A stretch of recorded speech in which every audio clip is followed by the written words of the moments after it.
Trichy coin எக்ஸ்போக்கு நம்ம போயிருந்தோம். நம்ம இப்போ தான் புதுசாக கரன்சி சேர்க்க ஆரம்பிச்சிருக்கிறதுனால பெரிய அளவு கலெக்ஷன்ஸ்லாம் நம்மள்ட்ட ஒன்றும் இல்லை. அங்கே போனதில் கொஞ்சம் கரன்சி வாங்கிட்டு வந்திருக்கோம். பார்த்திங்கன்னா தெரியும். இன்றைக்கி அதுதான் அன்பாக்ஸ் பண்ணுறோம். 20 ரூபா நோட்டு கிடச்சிருக்கு. அதேமாரி 1 ரூபா நோட்டு 2 ரூபா நோட்லாம் ரொம்ப விலை அதிகமாக சொல்லியிருந்தாங்க, வாங்கலை. அந்த 20 ரூபா நோட்டுக்கு அப்புறம் இப்போ கரண்ட்டில் இன்னும் செல்லுபடி ஆகக்கூடிய 50 ரூபா தான். இருந்தாலும் இது நல்ல கண்டிஷனில் கிடச்சிது, அதனால் வாங்கிக்கிட்டேன். இதில் பாராளுமன்ற சிம்பிள் போட்டிருக்கோம். இதுலேயே இன்னும் இதை விட பழையமான 50 ரூபா நோட்டு யாராவது வச்சுருந்தீங்கன்னா நம்ம இன்ஸ்டாகிராம் ஐடி டிஸ்கிரிப்ஷனில் மென்ஷன் பண்ணுறோம், நம்மளுக்கு கொடுங்க. அதேமாதிரி நம்மள்ட்ட இல்லாத கரன்சி நோட்டு ஏதாவது வச்சுருந்தீங்கனாலும் ஓகே.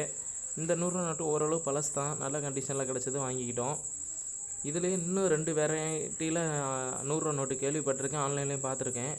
அந்த மாதிரி உங்கள்கிட்ட இருந்ததுனாலும் நம்ம இன்ஸ்டாவில் மெசேஜ் பண்ணுங்கள், நம்மளுக்கு அது கிடச்சதுன்னா ரொம்ப யூஸ்ஃபுல்லாக இருக்கும்.